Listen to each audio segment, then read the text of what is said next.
ఒంటిగా ఉండనివ్వదు కళ్ళలో ఉన్న నీ రూపురేఖ. ఇంతగా నన్ను ఎవరు కమ్ముకోలేదు నీలా ఇలాగా.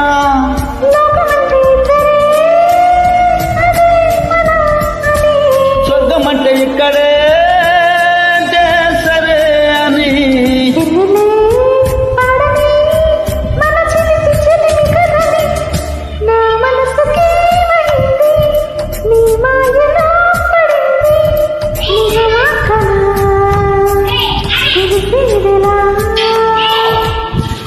మన ఇద్దరికీ తెలియంది ఏదో జరిగే ఉంటుంది.